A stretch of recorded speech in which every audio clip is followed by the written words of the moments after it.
రోజు రోజుకి గోల్డ్ రేట్లు పెరుగుతున్నాయి. తాకట్లో ఉన్న బంగారానికి వడ్డీలు పెరుగుతున్నాయని టెన్షన్ పడుతున్నారా? కొమ్మూరి గోల్డ్ వచ్చాక ఆ టెన్షనే పోయింది. కొమ్మూరి గోల్డ్.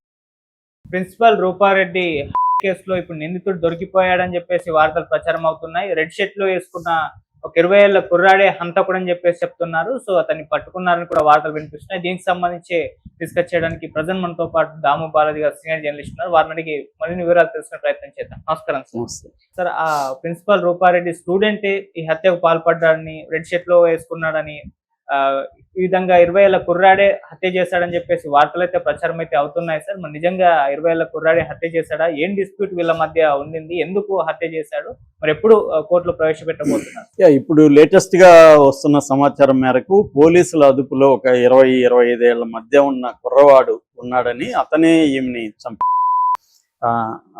పోలీసులు భావిస్తున్నట్టుగా తెలిసింది. ఇప్పటి వరకు ఏంటంటే 5వ రోజు అవుతుంది. ఈరోజు 5 రోజులు అయిపోయినప్పటికీ కూడా పోలీసులు అనౌన్స్ అయితే చేయలేదు. దీనికి ప్రధాన కారణం ఏంటంటే, అక్కడ మామూలుగా పోలీసులు త్వరగా ఎప్పుడు పట్టుకోగలరు అంటే సీసీటీవీ ఫుటేజ్లు ఉండాలి, తర్వాత ఫోన్లు ఉండాలి, డంప్ ఉండాలి, కాల్ డంప్ ఉండాలి. అంటే ఫోన్ టవర్లో కాల్ డంప్, ఈ 3 ఆధారాలతో త్వరగా పట్టుకోగలరు. కానీ ఇక్కడ హంతకులు తెలివిగా ఎటువంటి క్లూస్ ని వదలలేదు. సీసీటీవీ లేని వెనక ఇంటి వైపు వచ్చారు. నిజానికి ఈ జేబీ కాలనీలో పక్కనే ఈమె ఇంటికి దగ్గరలోనే ఒక సిఐ ఇల్లు ఉంది, 2 ఎస్ఐలు ఇండ్లు కూడా ఉన్నాయి.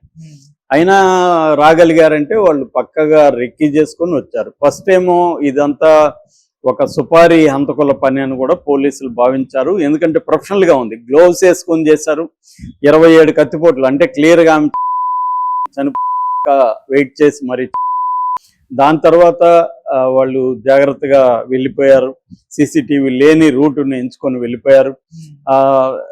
గ్లౌజ్ వేసుకోవడం వల్ల అక్కడ చేతి వేలిముద్రలు కూడా లేవు. వాటిని ఏమన్నా మళ్ళీ పాత నేరస్తులు ఆ వేలిముద్రతో పరిశీలించడానికి కూడా లేదు. సీసీటీవీలు ఏమో ఫ్రంట్లో అక్కడక్కడ ఒకటి ఉన్నాయి, ఆ సీసీటీవీలు ఎక్కడా కనబడలేదు. అంతకుముందు ఈవినింగ్ ఎప్పుడు ఒక వ్యక్తి రెడ్ షర్ట్లో కుర్రాడు వెళ్ళినట్టుగా ఉంది తప్ప ఆ రెడ్ షర్ట్ ఆనవాళ్ళు మరే చోట ఎక్కడ సీసీటీవీలో కనబడలేదు. సో అది కూడా వాళ్ళు కావాలనే సీసీటీవీ ఉన్న చోట రెడ్ షర్ట్ వేసుకుని వెళ్ళి మళ్ళీ షర్ట్లు మార్చారా అనేది అనుమానాలు కూడా వస్తున్నాయి. సో అందుకని వీళ్ళు ఇప్పుడు పోలీసులు ఏంటంటే చాలా కొత్త యాంగిల్స్ అంతా కూడా కొన్ని బృందాలుగా ఏర్పాటు చేస్తున్నారు. నిఘా విభాగం కూడా దీంట్లోకి ఎంటర్ అయింది. ప్రత్యేక నిఘా విభాగం కూడా ఎంటర్ అయింది పోలీసు దీంట్లోకి, విజిలెన్స్ డిపార్ట్మెంట్ కూడా. సో అంటే టెక్నికల్ సపోర్ట్ కూడా లోకల్ పోలీసులు వాళ్లే దీన్ని ఛేదించలేని పరిస్థితి కాబట్టి పై స్థాయిలో హైదరాబాద్ టెక్నికల్ టీం కూడా వెళ్ళి వాళ్ళకి హెల్ప్ చేస్తుందని చెప్తున్నారు. సో నాకు తెలిసి ఇప్పటి వరకు 88 మందిని పోలీసులు అదుపులోకి తీసుకొని ప్రశ్నించారు. ఇందులో ఆ కాలనీ వాసులు ఉన్నారు, పక్కన వాళ్ళు ఉన్నారు. ఈయనతో వాళ్ళ హస్బెండ్ రాజేందర్ రియల్ ఎస్టేట్ కాబట్టి ఆయన వెంచర్స్ లో పాల్గొనే వాళ్ళు కానీ, పార్ట్నర్స్ కానీ, ఆస్తులు కొన్నవాళ్ళు కానీ, ఎవరికైనా రిమోట్ గా అనుమానం ఉన్న వాళ్ళని కానీ, అలాగే బంధువులు కానీ ఈ యాంగిల్లో కూడా చేశారు. అట్లాగే అక్కడ ఉన్న హోటల్స్, రెస్టారెంట్స్ ఎక్కడన్నా వీళ్ళు ఉన్నారా, వెయిట్ చేశారా, ఎందుకంటే ఛత్తీస్గఢ్ నుంచి ఒక గ్యాంగ్ వచ్చిందన్న అనుమానాలు కూడా ఉన్నాయి. వాళ్ళు వస్తే ఎక్కడో ఒక చోట వాళ్ళు దిగాలి కదా, అలాగే ఏమన్నా ఉన్నారా అన్న అనుమానాలతో మొత్తం నల్గొండ ఈ టౌన్స్ ఇవన్నీ కూడా సీసీటీవీ ఫుటేజ్ గాలించారు అన్నమాట. అందుకనే టైం తీసుకుంటుంది ఇది, ఎందుకంటే ఇది ఈజీగా తేలే వ్యవహారం కాదు. అయితే ఇప్పుడు ఒక కొత్త యాంగిల్ వాళ్ళకి వచ్చింది. భర్తతో కొడుకుతో మాట్లాడిన తర్వాత ఈమె దాదాపు 28 ఏళ్ళుగా నాగార్జున గ్రామర్ స్కూల్లో ఉంది, నడుపుతుంది, అది డైరెక్టర్గా ఉంది.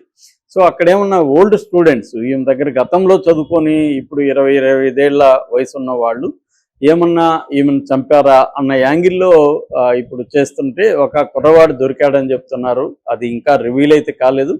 అంటే 2010-11 బ్యాచ్ ఆ ప్రాంతంలో చదువుకున్న ఒక కుర్రవాడే ఈమెతో గొడవలు వచ్చాయి. ఆ గొడవల్లో నుంచి మళ్ళీ కూడా ఈమెతో టచ్లో ఉన్నాడు.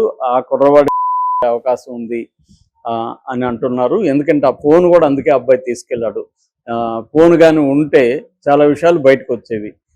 ఫోన్ ఎందుకు తీసుకెళ్ళాడు అంటే క్లియర్గా ఆమెకి తెలిసిన వాళ్ళే అనేది ఫస్ట్ నుంచి కూడా పోలీసులు నమ్ముతున్నది ఏమంటే, ఆమెకు తెలిసిన వాళ్ళే ఇంత ఈజీగా ఇంట్లోకి రాగలిగారు, కిచెన్ ఆ వెనక డోర్ గుండా రాగలిగారంటే somebody who she knows very well.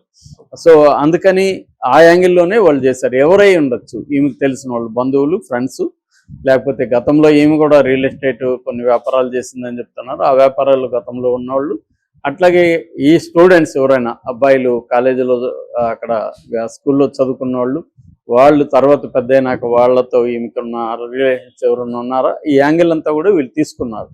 తీసుకుని అందుకనే ఫోన్ కూడా సాక్ష్యం లేకుండా ఎత్తుకెళ్ళిపోయారు అన్న యాంగిల్లో వాళ్ళు ఇప్పుడు చూస్తున్నారు. ఎందుకంటే ఫోన్లో డిలీట్ చేసినా కూడా రేపు అది పోలీసులకు దొరికితే దాన్ని రిట్రీవ్ చేస్తారు. కాబట్టి ఇవాళ ఏంటంటే మామూలు వాళ్ళు కూడా కొంత చదువుకున్న వాళ్ళకి పోలీస్ మెథడ్స్ కూడా కొంత స్టడీ చేస్తున్నారు. చాలా డాక్యుమెంట్స్ ఉన్నాయి, చాలా వెబ్ సిరీస్లో కూడా డీటెయిల్గా పోలీస్ ప్రొసీజరల్ వెబ్ సిరీస్ కూడా చాలా ఉన్నాయి ఇండియాలో.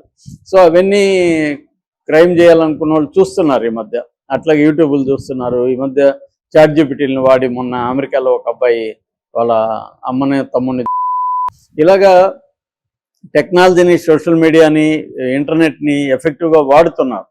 సో అలాగే వీళ్ళు ఏమన్నా వాడి చాలా ఎక్కడెక్కడ దొరకకుండా, క్లూస్ దొరకకుండా పోలీసులకి చంపారు అన్న యాంగిల్లోనే ఇప్పుడు పోలీసులు చూస్తున్నారు. మనకు తెలిసిన సమాచారం మేరకు ఒక 20-25 ఏళ్ల ఏజ్ గ్రూప్లో ఉండే ఒక కుర్రవాడు తన వేరే హెల్ప్ తీసుకున్నాడా లేదనేది ఇంకా ఆ యాంగిల్లో కూడా పరిశీలిస్తున్నారు. మొత్తానికి ఆ కుర్రవాడే అతను గతంలో ఈ స్టూడెంట్ అన్న యాంగిల్లో వస్తుంది. ఎందుకంటే భర్త మీద కూడా అనుమానించాడు. భర్త ఇక్కడ గుర్రం గూడకు వచ్చారు వీళ్ళు, సాటర్డే వచ్చారు. వాళ్ళ అబ్బాయి ఇక్కడ అభినయ్ రెడ్డి చదువుతున్నాడు. సో వాళ్ళు ఎవ్రీ వీకెండ్కి వస్తారు. అలాగే వీకెండ్కి వచ్చినప్పుడు మళ్ళీ మండే 3 రోజులు సెలవులు, మండే కూడా. సో మండే ఈవినింగ్ ఏమి వెళ్ళిపోయింది. సో మంగళవారం ఆమె స్కూల్కి వెళ్ళింది. ఇతను భర్త రాజేందర్ రెడ్డి వెళ్ళలేదు, పనుందని. సో ఇతను కావాలని వెళ్ళలేదా, ఏమన్నా ప్లాన్ చేసి ఇక్కడ ఎలిబి కోసం ఇక్కడ ఉన్నాడా అన్న యాంగిల్లో భర్త ఫోను అవన్నీ కూడా తీసుకొని పరిశీలించారు. కానీ భర్తకి ఎటువంటి సంబంధం లేదని పోలీసులు నిర్ధారణకు వచ్చినట్టుగా తెలుస్తుంది. సో ఓవరాల్గా ఇప్పుడు వరకైతే మనకు అందుతున్న సమాచారం ఒక 20-25 ఏళ్ల మధ్య ఉన్న ఒక కురవాడే గా భావిస్తున్నారు. అయితే దాన్ని ఎస్టాబ్లిష్ చేయడం కోసం వాళ్ళు ఇంకా చాలా ఇన్వెస్టిగేషన్ కోసం కొంత టైం తీసుకునే అవకాశం ఉందని చెప్తున్నారు. సో అది కానీ క్లారిఫై చేస్తే ఈ రోజు కానీ రేపు కూడా ప్రవేశపెట్టి మీడియా ముందు మొత్తం డీటెయిల్గా చెప్పే అవకాశం ఉంది. ఎందుకంటే ఇది బాగా వైరల్ అయింది ఈ మధ్యకాలంలో. ఎవరు చూసినా చెప్పుకుంటున్నారు. ఒక కాలేజీ ప్రిన్సిపల్ డైరెక్టర్ని ఇంత దారుణంగా పొడిచి 27 కత్తిపోట్లతో పొడిచి ఎవరు జీర్ణించుకోలేకుండా ఉన్నారనమాట. అందుకని ఈ విషయంలో పోలీసులు కూడా సీరియస్గా తీసుకొని హైదరాబాద్లో ఉన్న ఎక్స్పర్ట్ల మద్దతు కూడా తీసుకొని వాళ్ళ సహాయంతో కేసుని పరిశీలిస్తున్నారు. Okay, thank you so much.